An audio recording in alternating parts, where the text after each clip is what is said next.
Welcome, and thank you for tuning in to the Sunday services at Center for Spiritual Living, Denver. We are a loving and prospering community in the heart of Denver and online. We now conduct hybrid services at the historic Grant Avenue Community Center and Sacred Place, located at 216 South Grant Street, Denver, Colorado.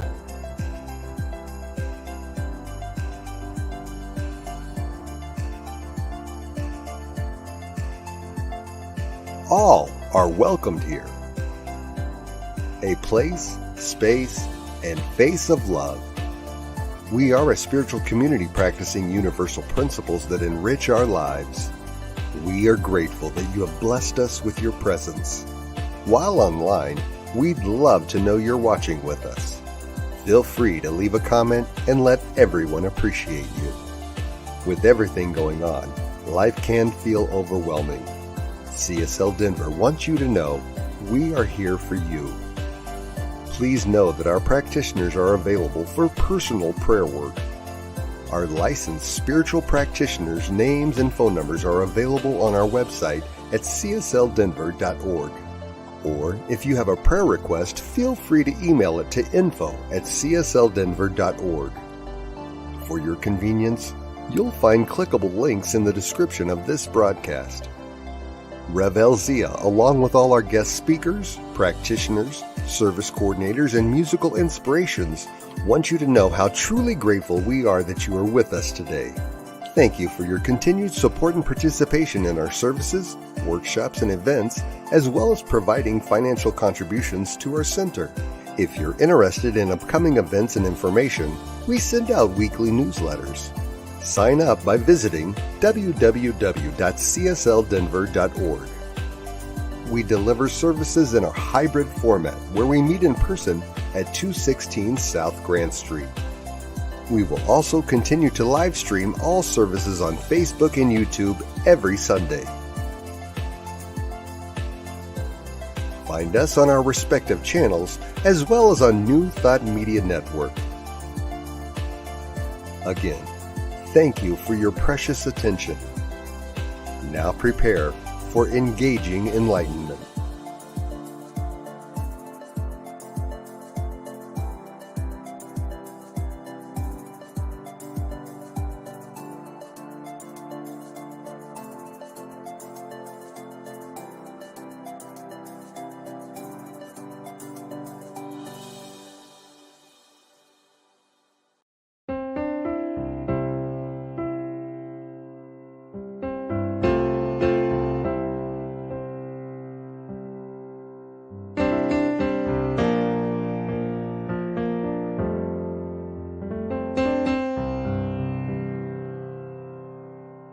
There is a garden where dreams come true,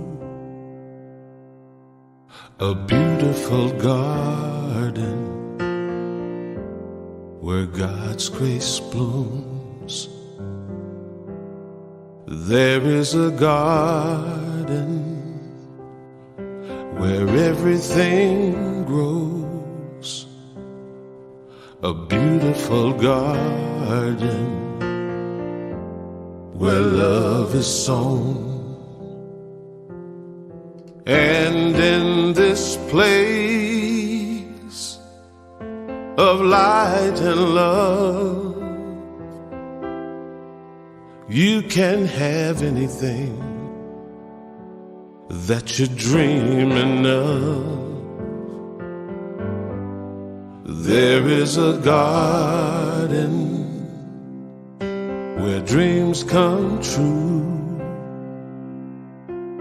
a beautiful garden. That garden is you.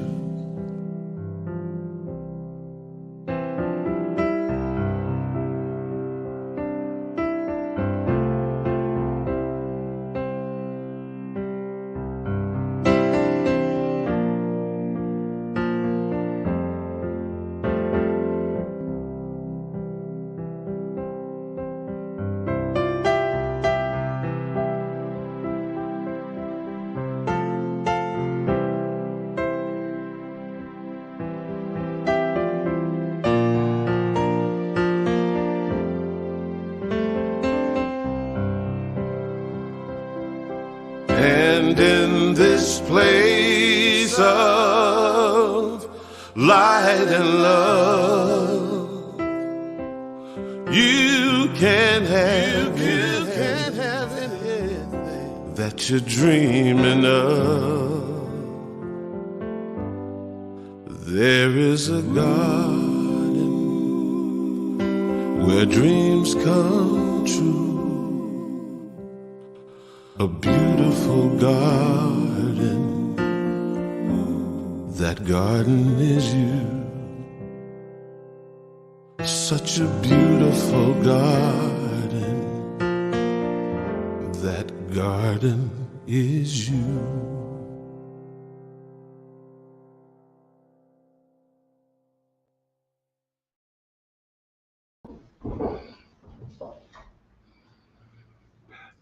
Good morning, everybody, and welcome to Center for Spiritual Living Denver. I'm Tim Hancock, and I'm your practitioner this morning. Our resident Reverend Mark Gilbert is our guest speaker today, so welcome. And I invite you to close your eyes and move into that center of your being, which is that garden of love, of joy, compassion, peace, forgiveness. And as you move through that garden, smell the beauty of all of the foliage, the grasses, the flowers, the trees. And know that it is all blessed by the one divine spirit, the one spirit we call God. And as we move into this service, we know, just like our garden, we are blessed. We are blessed with those wonderful words of Reverend Mark, with my reading, with the music of our own Susan Clark, with all of the technology, and especially blessed with all of those who are here in this room today, as well as those who are watching online or who will be watching this week. So now let us just move in that consciousness of peace and openness and love, and just allow ourselves to be. And so it is. And for our reading this morning comes from the Science of Mind magazine. I have been around the church block a time or two, and I can get pretty confident in my understanding of certain spiritual concepts. Wholeness was one of these. My previous understanding of wholeness included a need to fix or heal or put together something that was broken to make it whole again. What I didn't realize was this understanding didn't even break the surface of the truth encompassed in this 9-letter word, wholeness. We can be tempted to look at our experiences and put them into categories: the good, the bad, the pleasant, the unpleasant, the give me more of this, and the I don't want any more of that if I can help it. Then we can live our lives based on the quantity of things in any of those categories. What if we flipped the process on its head and chose to look at each experience as part of our wholeness? That, in essence, is the prize of wholeness. Each experience nudging us further and deeper into a radical understanding of our true nature. We are like containers of the well-used Play-Doh. Colors are mixed up, a little lumpy, and a little fuzzy from whatever we've picked up along the way. We are beautiful and unique and reflective of the totality of our experience. Instead of striving for some secret formula that for 1995 will make us whole again, we are called to recognize that all of our fabulous parts, those we love and those we'd rather not anyone see, are wholeness. We can save our money knowing that we already have all we need. And from Ernest Holmes and This Thing Called You, You should become aware that the one creative power is expressing in you in a unique way, and that it is always pressing against you, seeking a fuller outlet of its infinite possibilities. And now we welcome our musical guest for May, Susan Clark, and she will be singing The Me I Want to Be. Hello, CSL Denver. Susan Clark with you once again. In the merry, merry month of May, I have songs coming your way. Yes, I do.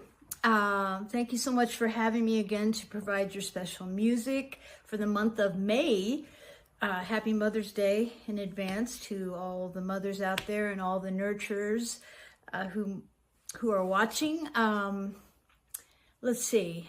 What would I like to say about May? Almost time to plant outdoor flowers, but not quite. Always wait until after Mother's Day, especially up here in the mountains where I live. And I know in Denver, sometimes you even get snow on Mother's Day. So, okay, from good to great to grand. I'd love that idea. You know, I think like all of us, I have some times when I'm good. I have sometimes when I'm great. And I even have sometimes when I feel pretty grand. So it'd be nice to kind of integrate them all, wouldn't it? And just always be on the upswing. So I've picked out some songs this month that hopefully will fit in with that topic, that theme.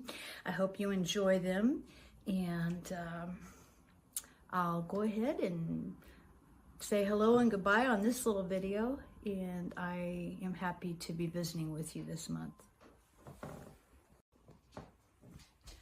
Hello to all my friends at CSL Denver, and also a special welcome to any of you who might be joining us online either now or later. We're so happy to have you with us no matter what time of day or night it is, where you might be.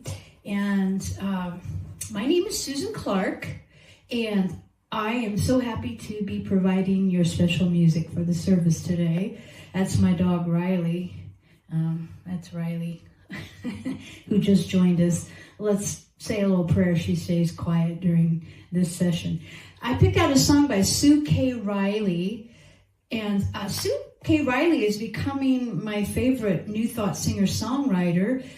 I just love her style of writing. Her lyrics are simple, they're to the point, easy to understand, and she always picks out a great message to share. This particular song of Sue's is called The Me I Want to Be. Hope you enjoy it.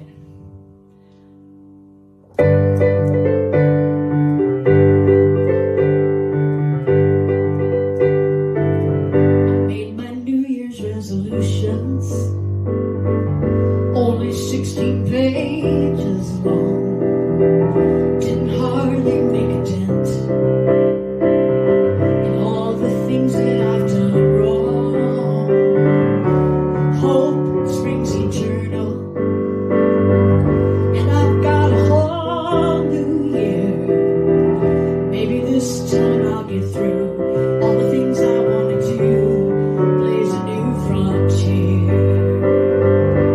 I'm just gonna move a little, make it past the middle.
Thank you very much, Susan, for that beautiful music. It's great to be back with everybody here for 2 weeks in a row. Wow.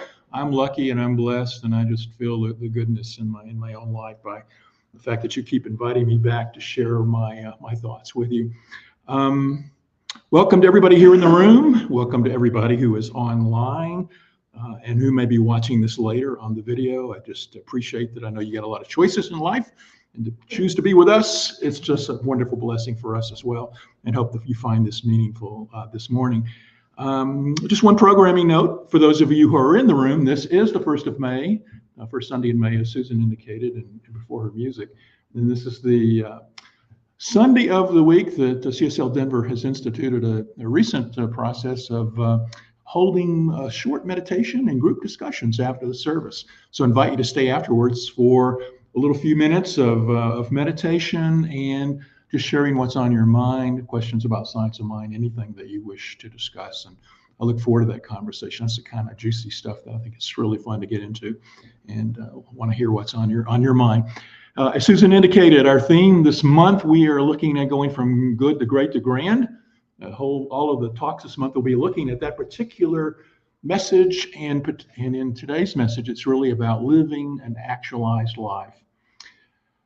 But let's start off by acknowledging at the very beginning of this series, and this first talk in the series, is that when we talk about going from good to grand to great, there's an assumption we're already at good. and so we've got to be mindful that at different points in our life, we can be at less than what we might call good. That there may be moments or aspects of our life that we may be less than good. And so we have to sort of put that out there so we can say, let's got to get up to a baseline of good so we can move to the great and grand levels of our life. We might say, how could I live an actualized life when I don't feel like I have an actual life right now? I'm going through so much stuff. And, we have to process that. So no matter what's going on in your life, if you feel there's areas of your life that are less than good, I think that you'll find content in this message and in the messages this month that will help you in moving to the state of goodness so you can move and evolve to the higher levels of greatness and grandness with your individual life. So living an individualized life, or how to live an actualized life, I should say. Let's start with just taking a sort of a baseline. Where are we in our individual lives? I'm going to ask you a question, and what I want you to do is play along in this game. And you may have immediately some feedback. Well, Mark, what do you mean by that? I want you to rate your life on a scale of 1 to 10 of how good it is. Are you at the baseline of good? Is your life good? 1 to 10. 1 to 10. And so a number should pop into your mind. You can do fractions of numbers if you want. That's always kind of a question when you throw it. Can I do 7.3? And this is it's all within your own awareness. So you're not sharing this with anybody. So you can come up with any kind of number you want. The only thing I would kind of encourage you to do is not go, well, I'm at 12. I'm a religious scientist and I've had good thoughts, and I transcend your even scale of 10ness. And I would invite you to say, okay, well, put yourself maybe at a 9.8 if that's where you are, because there's always room for recognizing that there's something more that you can manifest into your lives. So what's your number? Just hold that number in your mind. You got it? Everybody got it? So now I want to take that number and parse it, because where you may have come back and said, oh, it's a 7, it's an 8, or it's a 7.5. I'm going to give you 5 categories of your life that I want you to look at real quickly and say, where is that area? And if you could come up with a number, it would be great. But if nothing else, compare it against that first number. Is it below your overall goodness score, or is it above it? So the first area is your life, your body, your physical form, your health. If you had to rate the good in your body, your diet, your exercise, any things in terms of health, the physical form that you have, if you were to rate your life, where would that be? Rate that body. Got a number? If nothing else, again, below or above your average. Second area, where's your sense of security in terms of finances in your house, and that life of just feeling like I'm secure in my life? Is there, are you overspending your budget, or do you have extra money at the end of the month? Do you feel like you could have more money flowing into your life, or you feel like you're already, wealthy and abundant and you don't need any more in that life? Where would your number be in that sort of like security aspect? If you enjoy your house, where you're living, and all of that nature of finances and place of residence. Got a number? All right. Third, your relationships with other people. What's your relation? Do you have good friends? Do you have people that you can connect with and discuss things that are important to you? Do you have love in your life through these relationships? Do you have a sense of connectedness with other people? Where's your personal score in that? Okay. Got it? Got a number? Fourth number. We're going to do 5. I'm parsing the one general number down to 5. That's where I'm going here. The fourth area is, what's your relationship with you and the world? Meaning, are you expressing your talents and abilities? Do you feel like you are seen as somebody who's valid and worthy? Do you have a sense of self-worth in the world? As you interact with other people, do you feel like your talents and abilities are being appreciated? Are you bringing to the planet what you thought that you were going to bring to the planet in terms of who you are? Got a score? Now, the fifth and final one is, how are you on your relationship to the greater transcendent nature of life? What the hell does he mean by that?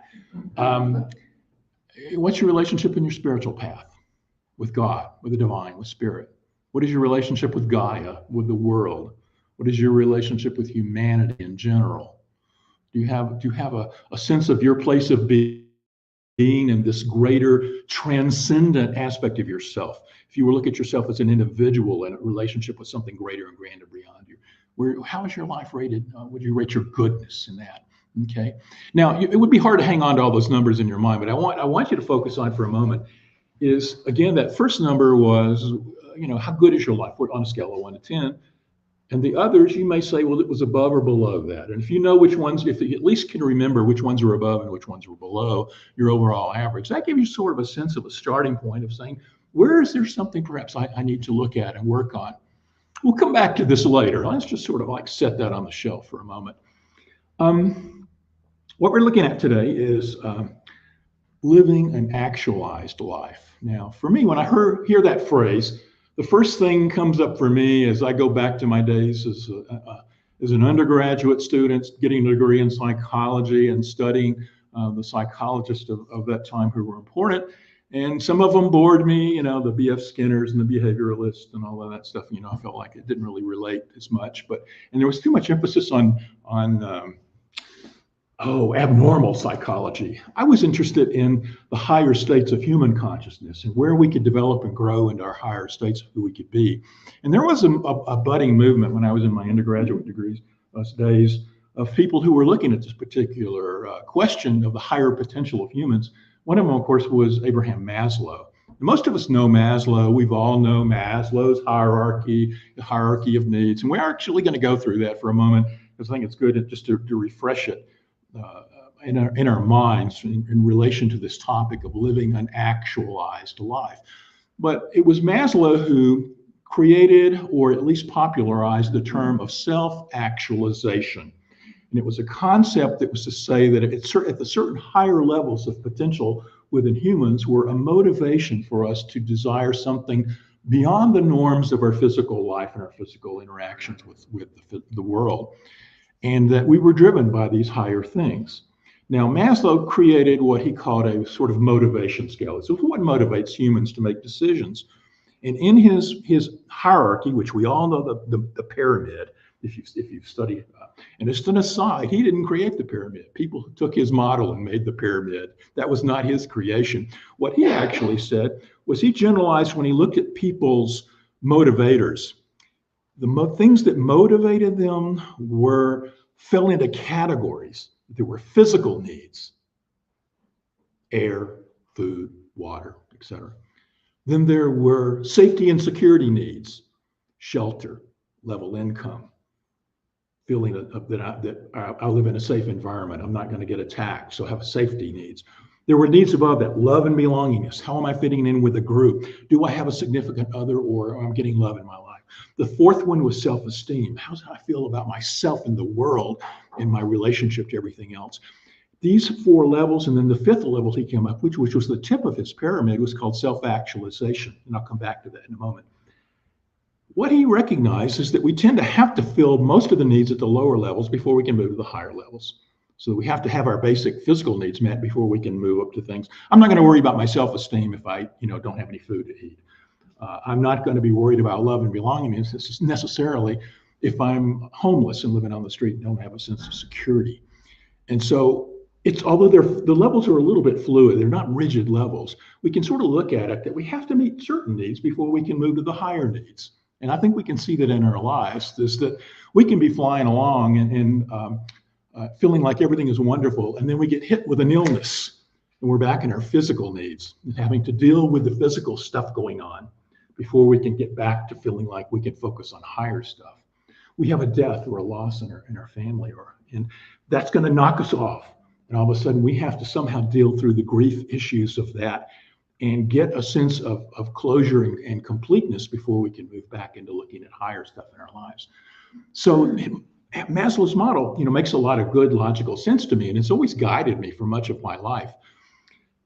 But the tip of that pyramid, self-actualization, is where we're focused on today. If we're talking about living an actualized life, we're talking about living the kind of characteristics that he felt like were the tip of the pyramid. And what are some of the characteristics of being a self-actualized individual? Let me say it properly. Self-actualization, if you go out and research it online, you're going to find tons of writing, tons of people, Maslow and others, have studied this aspect of humanity and defined many, many characteristics of what it means to be a self-actualized person. I'm going to give you 5 over the next few minutes. And the first one relates to the fact that you have experiences that are peak experiences, or you're in the flow. Are there moments in your life when you feel like sort of time stops and you're so in the moment with whatever it is that you're doing that experience just transcends time and the human experience in the physical world? Now, we see this in a lot with sports people runners who get into that flow running. Many people who are professional sports athletes will talk about being in the flow of life. We can also do it in states of meditation, I feel, as well, as we can get into the flow. I think even in moments of public speaking, like right now, many times that I can get in the flow by being in front of a group and talking. But there is an aspect of life when we know that we've sort of set our busyness of our mind aside and gotten into life at such a level that it's just naturally feel like it's flowing through us and that everything is working perfectly in that moment. And all of us can experience this from time to time. And this is one of the aspects of living an actualized life, is to be in those flow peak moments. Now, where are they in your life? If you think back and when you've experienced them, I'd invite you to consider, when in your life have you found peak moments? And what does that say to you about maybe what's yours to do in life? Okay, so peak moments are one aspect of an actualized life. The second one that I want to point out is that there is a level of what we call acceptance. Now, acceptance means, and it's sort of like if you think of like the 12-step program and the serenity prayer, and the aspect of the purpose of that prayer is to be able to have the wisdom to know the difference between the things I can change and the things I can't change. And for the things that I can change, that I take appropriate action. And for the things that I can't change, to have a level of acceptance. I don't want to call it resignation, because resignation has the connotation that we're, sort of given up, and and we feel defeated by it.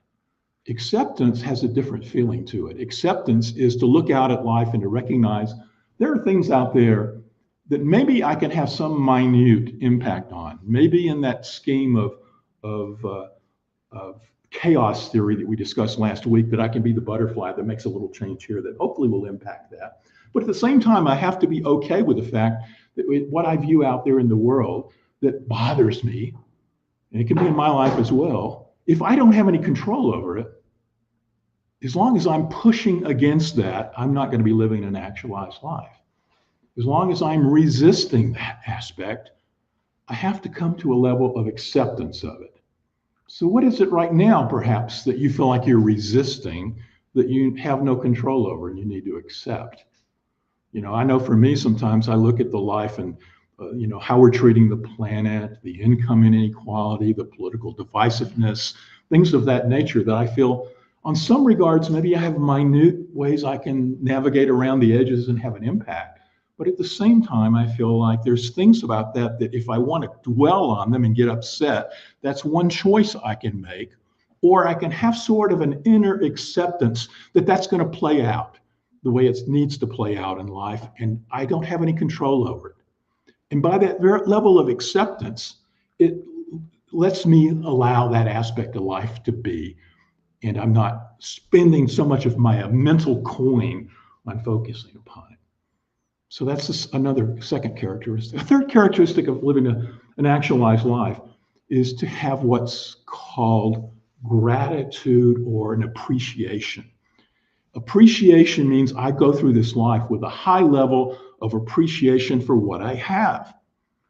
Okay, so I've accepted the things before I just mentioned that I can't change, but this now comes to a level where I have gratitude and appreciation for the things that I have. And I can look out at the prosperity of my life.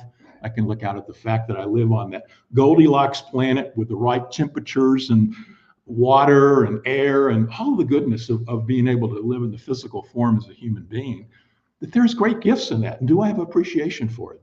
Do I have appreciation for my friends and family? Do I have appreciation for, the house that I live in? Do I have appreciation for my spiritual community? Do I have appreciation for my health and vitality? All those areas of my life, am I in appreciation, or do I just simply take them for granted? And it's easy to take them for granted and focus on the things that we have lack in. But let's also take time, and this is what a self-actualized person does, is to appreciate the things they have, that aspect of their life. So that's the third. The fourth is a characteristic that I want to focus on, is that people who are self-actualizing have a purpose in life, that they've answered that question of what is the meaning of my life, what is mine to do that I am here in this form as a human being. What am I called to do and express in this particular lifetime? Now, a lot of times we float through life and say life has no meaning, I don't know what my purpose is, et cetera, et cetera. But I would encourage you, if you don't feel like you know your purpose, to take some steps to try to find what is your purpose in life. And how can you go about doing that? Well, there's lots of ways. In fact, this is a shameless plug for my first book, which was called Be Yourself, Evolving the World Through Personal Empowerment. Half that book was about techniques and tools to find your purpose. And I'll simply say a lot of them were looking at the patterns of your inner thoughts and things that keep coming up for you. And a lot of them are looking at the patterns of outer life and things that keep coming up for you, and looking for what life keeps throwing you from an inner or an outer standpoint, and recognizing that your life tends to keep directing you towards something.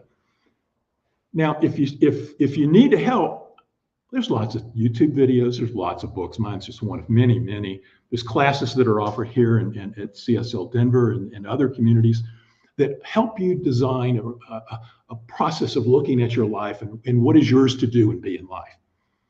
If you're really looking for these higher levels, again, we're talking about going from good to great to grand, it's all of this stuff and one more that I want to highlight for you today.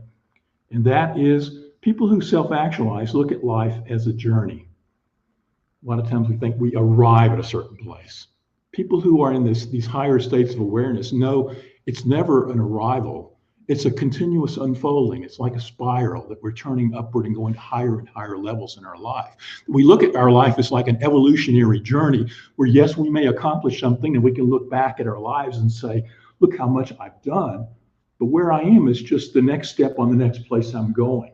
And so that as long as I continue looking at my life as this upward journey that I have deep appreciation for, that I have deep acceptance for the things I can't change, that I allow myself to be in the flow of the process and allow myself to, what is mine to bring into this through my purpose, that I start moving into this sense of living a self-actualized life. Okay. Now, one of the, when I think of Maslow and his hierarchy, I also have to recognize Maslow continued writing. We all know that pyramid that I outlined with the 5 steps and so forth. But what a lot of people don't know was that later in his life, as he was part of this human potential movement in the 60s and 70s, his later writings looked at even higher levels of human potential. He looked at his original hierarchy of categories, and he implemented a couple of extra categories and some other thoughts relative to how this hierarchical nature of life worked in his mind.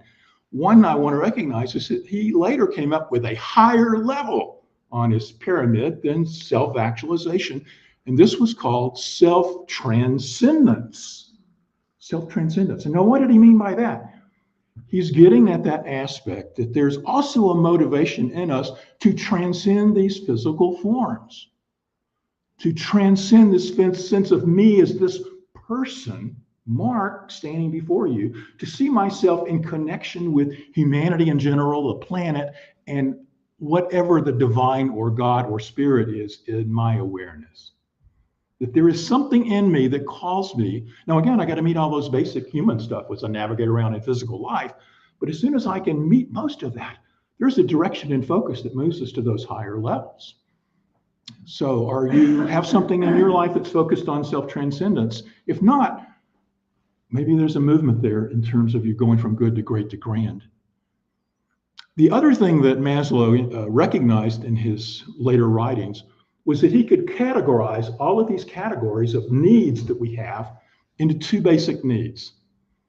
There was the lower levels, physical, safety, security, love and belonging, self-esteem. They all fell into what he recognized were deficiency needs. What do I mean by that? It means that we look out at life and we want this and we've got this. There is a different level and we see a gap between our desired state and what we're experiencing. Hence the deficiency, and we're motivated to fill that deficiency in our lives. So much of our lower level moving up to the state of goodness is about finding where we've got gaps in our life between our desired state and our experienced state so that we can fill the gap and then be free to move to the higher levels. The other higher needs, self-actualization, self-transcendence, he called them being needs. What do you mean by that? He meant that we were so full of ourself and our sense of being as a human being that we were called to give from our nature outward. The lower needs were about bringing out in to fill the gap. The higher needs were from filling from fullness to give to the world. And that sense of being. And so as we move from this path, this evolutionary path in us, this journey to these higher levels of being, we're called to fill the gaps and deficiencies that we see within our life and move upward into higher states where we give to the world through who we are. Now, one aspect of I want to bring into this conversation, because when I think about Maslow and how he sort of changed later in his career to add this other stuff in, it makes me think of another popular writer that many of us know that wrote a book called The 7 Habits of Highly Effective People. We've all heard of this book. Stephen Covey, a very influential business teacher and writer back in the 80s and 90s and early 2000s before he passed. And his mega bestseller was a book called The 7 Habits of Highly Effective People. I want you to focus on that word effective. Effective sort of connotates living in this physical world. But it was a Bible to me when I was going through my secular career as a government leader. I used that book to help guide me to do the right actions in terms of leading teams and so forth. And in most of that book, it's a lot of it, words have come into the common vernacular. We know, put first things first, begin with the end in mind, seek first to understand, then to be understood. These are concepts that all came through that book by Covey. Now, Covey's idea, how he came about the seven habits of highly effective people, was he went out and studied business leaders of the day and looked for the common characteristics that were in them, and then brought them in, coalesced them into a book of 7 habits. Now, that's an interesting idea, what he did, but it's not unique to him, because there's somebody about 50, 60 years ago, but before him, that did that very similar thing. There was a guy by the name of Napoleon Hill who wrote a book called Think and Grow Rich. Most of us have heard of that book. what Napoleon Hill did was he went out and looked at the business titans of his day in the early days of the 20th century and asked them how they got to be so effective and important and rich. And then he wrote a book looking at the characteristics of these rich people. Sounds like it's focusing only on money, but if you go back and look at that book, Napoleon Hill was actually a New Thought writer. He was very much influenced by New Thought concepts like science of mind and other similar principles. And there's very much spirituality in Think and Grow Rich. It's not about growing rich in money only, which is where many people use the book, but he's also talking about richness in life, which again is going from good to great to grand. Now back to Covey. Covey evolved just like Maslow did. Covey went on to write other books, but he only wrote one sequel to his bestseller. The one sequel was called The Eighth Habit, From Effectiveness to Greatness. Effectiveness to greatness. And he threw another habit in that said that's going to kick it up a notch. And what was that habit? He said the habit that he felt would take us from effectiveness to greatness was to find your voice and to help others find theirs. Now, what is that? What does voice mean? It's not singing and talking. It's finding your unique characteristics of you as a human being living this life. What is unique and valuable and important about you in this lifetime that is different from everyone else, that is a gift within you that is being called forth to express through you? It very much relates to that purpose thing I was talking about a moment ago. But it's a sense of finding your gift in life, and not only finding it, to then give it outward and walk around and help everybody else find their gifts as well. It's not about me alone, it's about us together. Greatness is really about working together. It's transcending myself as an individual and working with others as well. Okay. So both of these writers really and have offered us some thoughts about moving to this state of grandness. And I just want to paint one visual with you before we move into a few practical thoughts in closing. I want to give you a visual that I'm going to call it the three-layered cake. Three-layered cake. So I want you to visualize the three-layered cake. The first layer, bottom layer, it's this physical form. It's the material world. It's all this stuff that we are navigating around in this life, this physical life. So when we say that we're human beings, we're having this human experience, that's the human experience is down here in this lower level of the cake. Middle level of the cake, call that the mental realm. That's where we live a lot of our times. We're in our thoughts, judging and making decisions about the lower level of the cake. Okay. We're hoping that we can institute new thoughts into the middle layer of the cake so we can change the outcomes in the lower level of the cake. And that's what we teach a lot in our classes. But what's the higher level? Above the top level, the third level, is our spiritual nature. And so we sit in the middle layer of the cake in our minds, focusing on the lower level of the cake. And when we're doing that, we're trying to get good, seeking good in that cake, that lower level of the cake. Do you follow me on this? But can we turn our minds and attention, that middle layer in our minds and mental level, to the higher level of the cake? Can we turn it up to the spirit and see how all the three layers connect together? Can we begin to direct our lives through the content and information we receive through intuition and other sources from the higher level to help guide ourselves into how we interact with the lower level? So we see your life today in this week as a three-layer cake. And know that within the realm of the mental in the middle, you can either look at your attention upward and see the grand and glorious way in which it's all working together for your life. Or you can look at the lower level and focus on the negativity and the gaps and not call it good.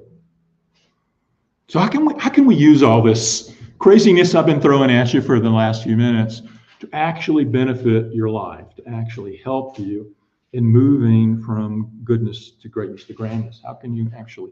Well, first we have to recognize where we are. And back at the beginning of this talk, we took a score and we looked at the areas of our life. And there was a score, and there were some scores that maybe you felt like were below the average, and you have an area to look at. So my question is to look at those areas where maybe you feel like they're not yet level at a baseline of good yet. And then ask yourself two things about those areas of your life, whatever they are for you, whatever is causing you pain or you're feeling the gap between what you desire and what you want. The first question is can I change it? Do I have any control over it? If not, move to acceptance of it. Shift it in your awareness to just accept that's something that's going to have to play out and I've got no control over it. And in that acceptance, you'll move up and see your life a little bit better.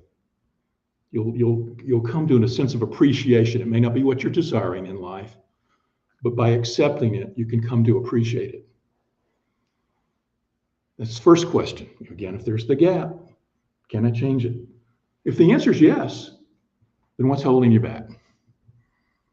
Use the power of your thoughts and conscious thoughts, followed by the power of your actions to change it. Look at those levels of your life, the physical, the safety, security, because again, those categories I had you score were roughly Maslow's steps if you didn't figure that out. But look at your physical life and your safety and security and your love and belongingness areas of your life, and look at your relationship to how you feel important in relation to the world. And if there's areas there that are less than, either accept them or change them. And then that moves you to a state of good. Then you can look at your life from a baseline goodness, and we can start working on these higher levels of grand and great, which sound very nebulous. But how do we do it? Well, let's start employing some of these concepts we're talking about. Looking at life as a journey. Do you see that you just have to attain something and you stop? Or do you see the ever-processing evolution of your life? Do you recognize that you're a spiritual being moving through a human experience so that you can learn and grow and become the highest version of yourself that you can? So life is a journey. I've already talked about building in acceptance and appreciation for life. Seek out those peak experiences. Seek out what it is in your life that makes you feel like you are in the flow, where the transcendent nature of the God or spirit is moving through you.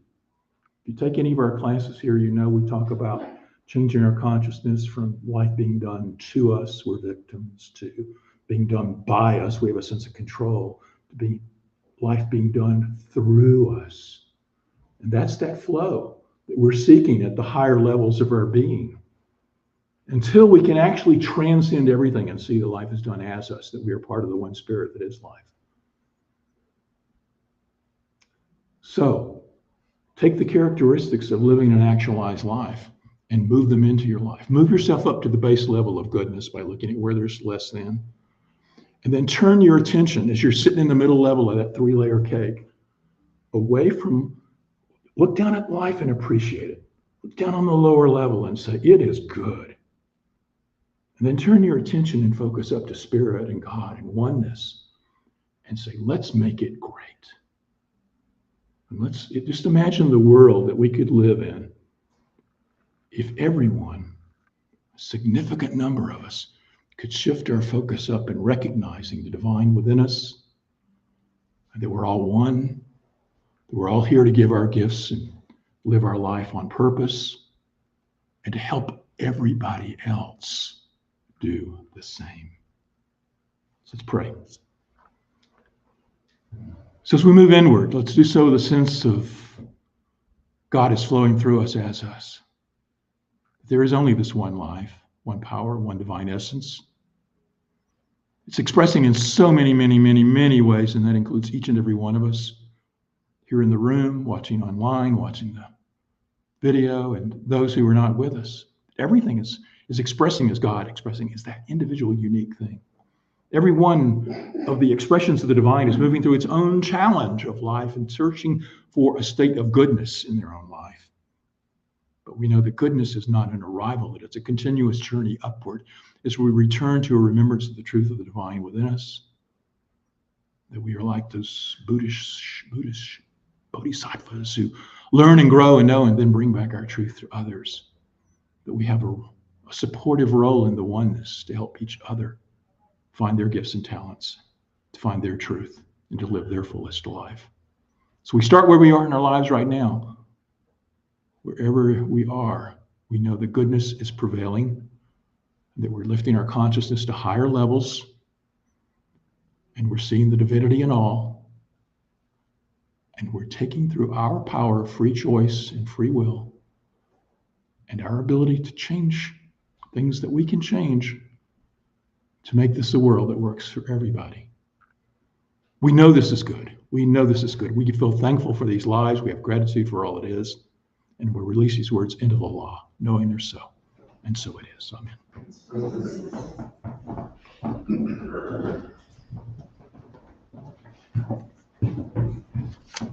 Thank you, Reverend Mark. I'm looking forward to becoming grand. Okay, now it's time for our offertory. And we are so grateful and blessed for everyone's support of CSL Denver, whether it's in time, treasure, or talent. And especially during these times, sometimes we need this support, these Sunday morning support of just getting together and having our community together. So thank you all so much for joining us in person or online. We want to thank you for your continuing financial support of the important work we're striving to provide. Right now, there are several ways you can make your financial contributions to Center for Spiritual Living Denver. They're running across the bottom of the screen, or when the basket is going around, you can put your gift in there. So I invite you to hold your hand to your heart with or without your gift, just knowing the truth of who we are, and repeat with me our affirmation. This perfect gift is spirit in form, circulating and blessing all that it touches. Freely I give and joyously I receive, and so it is. So as Reverend Mark mentioned at the beginning of his talk, we do have meditation and socializing after service today. So we would love to have you join us. It's just live, so it's another perk for showing up. So we'll do just a short meditation, and then we'll have some opportunity to have some conversation about that. And we've got some goodies over here that Tim had Costco this week, so we've got some cookies and stuff. And just know, we've been talking about this. We have Cinema for the Soul coming up on Saturday, May 18th. I've got some flyers over there on the table, and we're going to be watching Hector and the Search for Happiness. So it is in this room right here on Saturday evening, May 18th at 5:30 p.m. And it's a comedy drama movie, and it's about Hector is a quirky psychiatrist who has become increasingly tired of his humdrum life. He tells his girlfriend Clara that he needs to go on a journey to research happiness, and the fun goes on from there. So after the movie, then we'll get together and have some discussion and what our feelings about the movie are, what our thoughts are about it. So love offerings are gratefully accepted, and we will have money. We'll have water available for purchase. We'll have money available for purchase. And we have older Science of Mind magazines over there on the table that are free. The newest ones are out now. They're the May-June with the articles about From Good to Great to Grand, and they are $4. So if you're welcome to purchase one of those. And let's see, if you would like to hear some good news in the world, to affirm the good in the world, we have a link on our Facebook page called And Now the Good News. This program is put together by New Thought Media Network and airs on Fridays at 5 p.m. Or you can watch these online anytime. You can just go to our Center for Spiritual Living Denver Facebook page and click on any of the posts about And Now the Good News. So it's nice. It's just a nice break and just listening to some good news and hearing about it. And knowing that New Thought Media Network has over 40 hours of weekly broadcast programs. And we invite you to take a look at those, because there's something for everyone. And we are so truly blessed by everyone who has chosen to support CSL Denver by showing up on Sundays or watching our services online. We know that as we move through the rest of this year, the Divine Beloved is guiding and loving each and every one of us. Thank you for joining us, and let's close out with Karen Drucker singing I Am So Grateful. Hey, I'm so grateful.